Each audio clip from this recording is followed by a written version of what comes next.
Mas já vou abrir a entrevista com o deputado Ricardo Barros, líder do governo, já questionando isso. Não sei se o deputado me ouve. Deixa eu ver. Oi, deputado. Tô arrumando. Alô? Oi, deputado. O senhor está me ouvindo bem? Estou te ouvindo bem. Tá bom, ótimo. Então, estamos aqui à disposição. Pois não. Que legal. Prazer falar com o senhor. Primeiro, parabéns aí pelo cargo de líder do governo na Câmara. A gente sabe da importância que esse posto tem e o seu papel aí com o país, né? Deixa eu começar com essa questão do valor do auxílio emergencial. O presidente disse que vai continuar pagando, mas que dificilmente será R$600. O senhor tem ideia de quanto seria, deputado? Não tenho ainda. Amanhã nós teremos 8 horas da manhã no Palácio Alvorada uma reunião do presidente com os 17 líderes da base do governo. E os líderes de governo também, senador Fernando Bezerra, senador Eduardo Gomes, e eu estarei presente. Eu fiz um convite a todos os líderes da base do governo na Câmara para juntos decidirmos o valor. Porque como isso tem que ser aprovado na Câmara dos Deputados e no Senado, nós faremos, desde que eu assumi a liderança do governo na Câmara, combinei com o presidente que nós combinaremos com o parlamento as matérias que serão enviadas, que é para não ter surpresa e facilitar o meu trabalho de aprovação.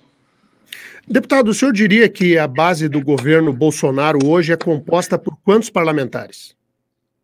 São 17 partidos, mas eu ainda não tenho o número de parlamentares. Eu ainda preciso ter a oportunidade de conversar com todos esses partidos e dentro de cada bancada, saber com quantos votos contamos. E todos os partidos têm parlamentares que, por um posicionamento da sua base eleitoral, ou porque ele é aliado ao governador de oposição, então ele não acompanha o governo. Eu estou ainda construindo e consolidando a base do governo. Acredito que mais uns 15 dias eu poderei responder a sua pergunta. Deputado, para a gente ter uma ideia do que muda, eu acho que essa talvez seja a pergunta mais importante. Nós vimos o governo Bolsonaro passar muito trabalho, muita dificuldade no parlamento, com as lideranças anteriores. O senhor assumiu e conseguiu virar um jogo que era bastante delicado de uma votação no Senado Federal, em que a Câmara tomou uma posição distinta do Senado. O que muda com a sua entrada? O Paraná inteiro, o Brasil inteiro conhece a sua habilidade. O senhor foi líder ou atuou nos bastidores ou na linha de frente de diferentes governos de diferentes partidos. E agora no governo Bolsonaro. O que muda com a sua entrada? Eu espero que a gente tenha mais previsibilidade nas votações, mais segurança nas decisões, mais alinhamento entre legislativo e executivo, né? É isso que nós esperamos, poder entregar ao Brasil os compromissos de campanha do presidente Bolsonaro. O presidente Bolsonaro se elegeu com apenas 10% dos deputados e senadores em cada casa e precisou montar sua base parlamentar. Começou isso neste ano passado ele se relacionou com frentes parlamentares, percebeu que não dava certo. Aí este ano começou a se relacionar com partidos políticos e com seus líderes e presidentes. Então, está em construção uma base de governo. Meu partido, Progressistas, então se comprometeu com o presidente de ser base de governo. Por isso, eu fui escalado para ser líder do governo, porque o meu partido está alinhado com o governo. Então, é isso e eu escolherei 15 vice-líderes, cada um indicado por um dos partidos da base do governo. E indicado pelo líder e não escolhido por mim, porque eu preciso que esse vice-líder me traga os votos da sua bancada. Então, é um jeito, obviamente, diferente da articulação que vinha sendo feita. E amanhã, esta primeira reunião do presidente da República para decidir com os líderes qual será o valor e o prazo do auxílio emergencial, já é o sinal da nova articulação. Claro que depois de decidirmos juntos no Palácio o valor, a probabilidade desse valor ser aprovado na Câmara é muito grande. Para a gente fechar, quero falar muito com o deputado Ricardo Barros sobre a questão municipal aqui da eleição, mas para a gente fechar o cenário nacional, está tudo bem com o presidente e o ministro Paulo Guedes ou há um risco de saída do ministro da Economia?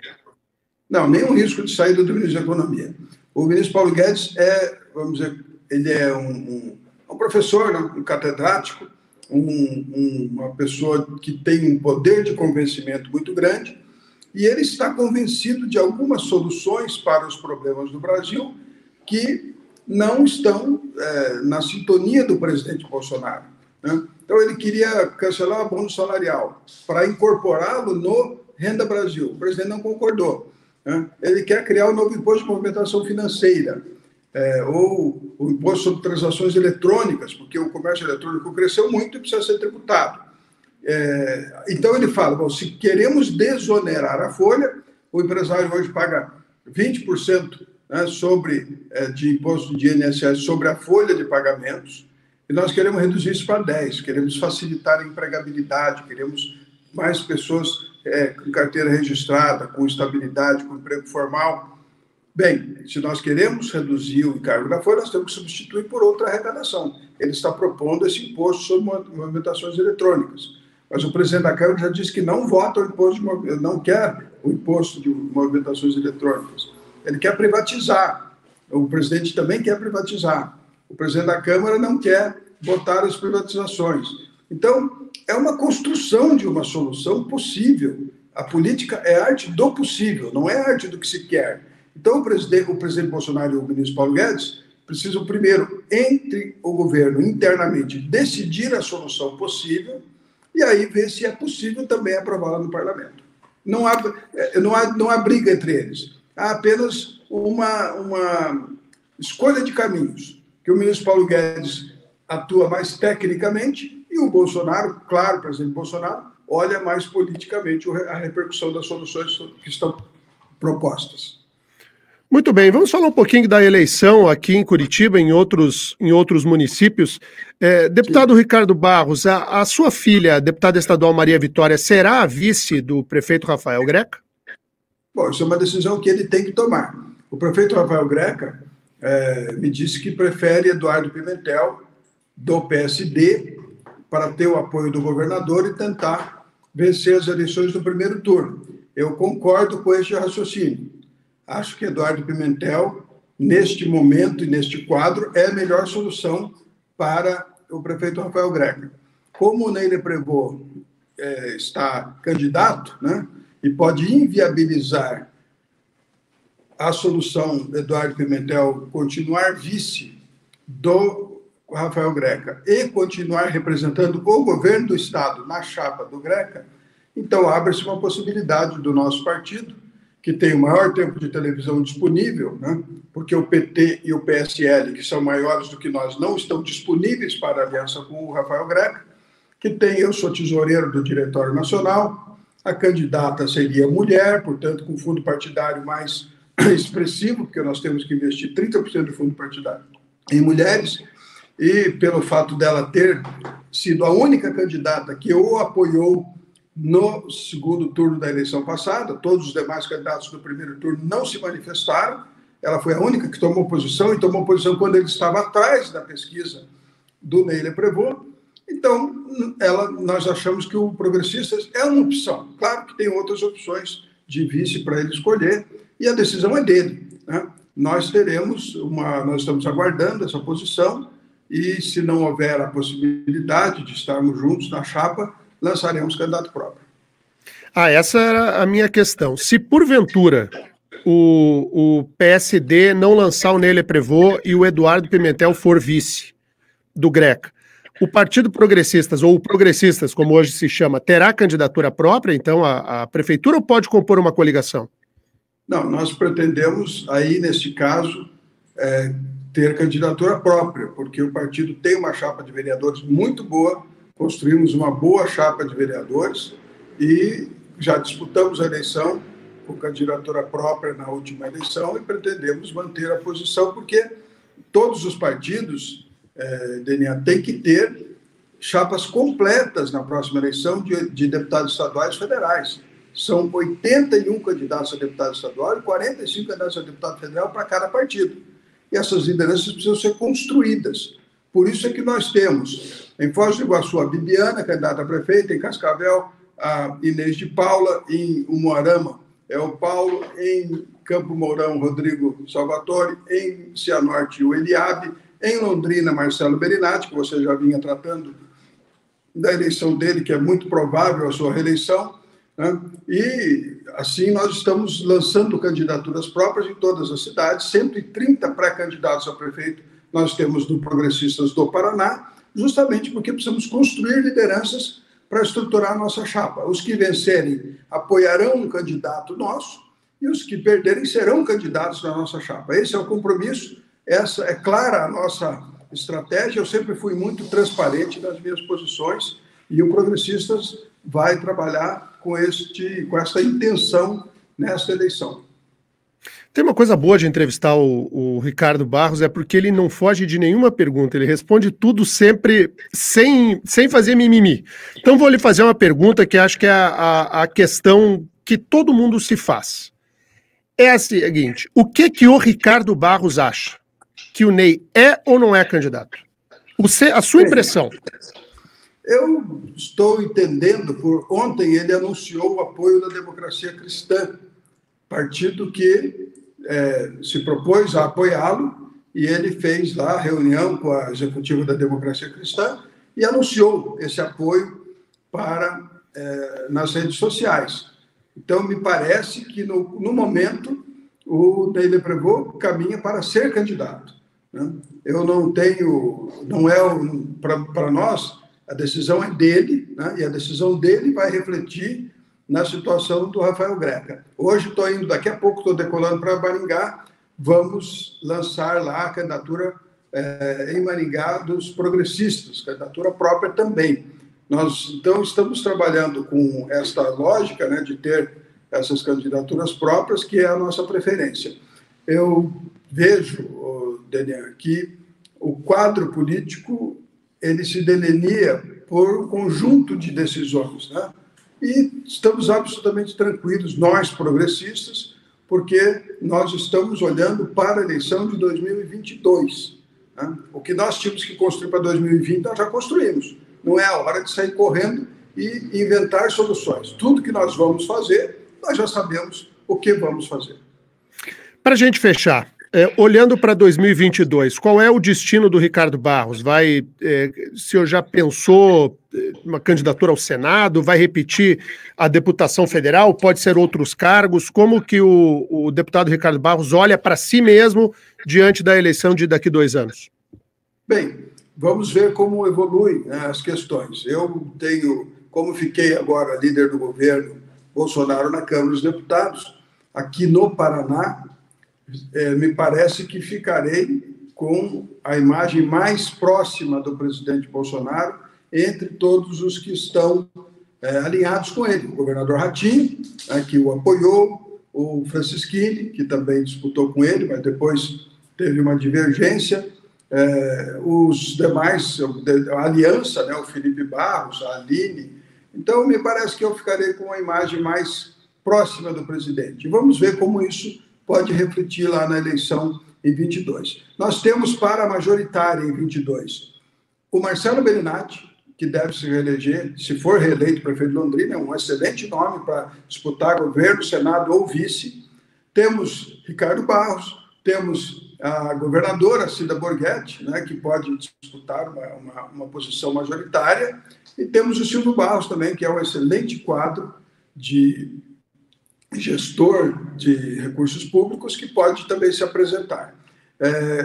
Certamente virão mais lideranças para o nosso Partido Progressista, porque nós temos, além desses nomes, temos o deputado Schiavinato, deputado federal, o Dilson Esperavigo, que foi nosso parlamentar também, um nome forte. Temos o Luiz Carlos Martins, né, e o Gilberto Ribeiro, todos com mandato. Então, me parece que o progressista está em amplas condições de concorrer à eleição majoritária na próxima eleição, tanto com coligação de uma outra chapa, quanto liderando uma chapa. Nós vamos aguardar. Eu não tenho, Daniel, eu sei exatamente o que eu vou fazer, e sei exatamente a hora de dizer o que eu vou fazer também. Deputado, a ex-governadora Cida Borghetti, ela poderá disputar a eleição à Prefeitura de Curitiba na hipótese de dar certo a coligação do Greca com o PSD? Seria o nome do partido? Porque daí me parece que a deputada Maria Vitória não iria. Seria esse o movimento?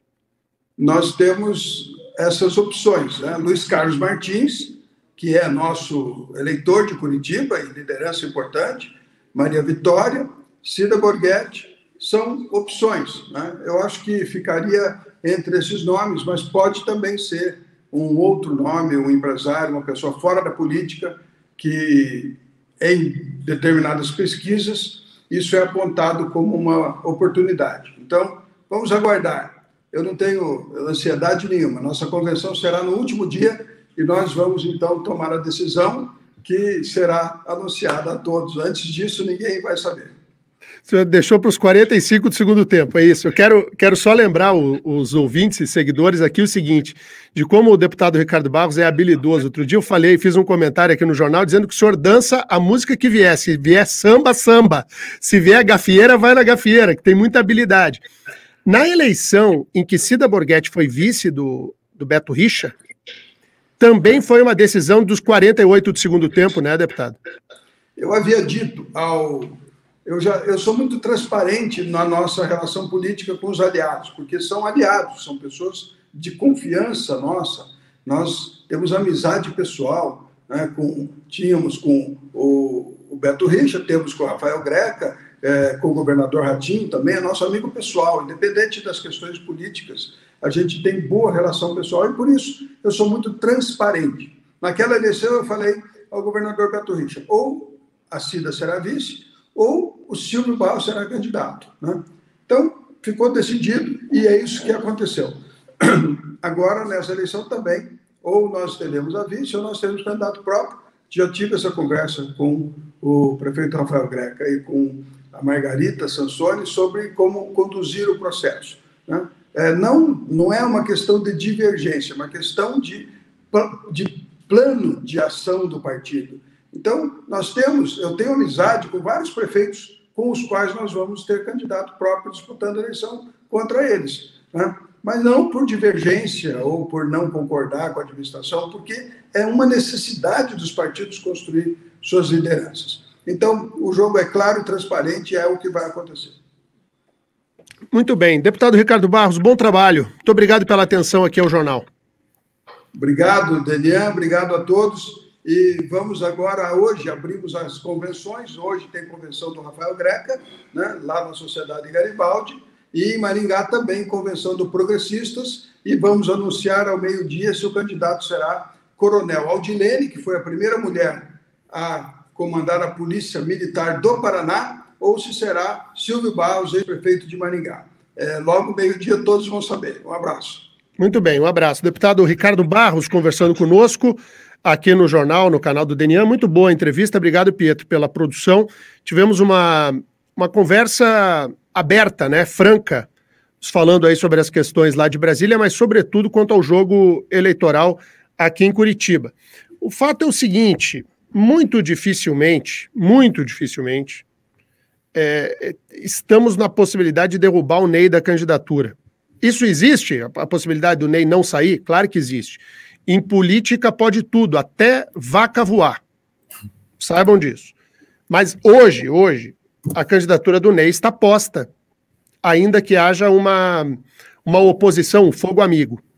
Se o Ney não sair candidato, aí o Eduardo Pimentel será o vice do Rafael Greca.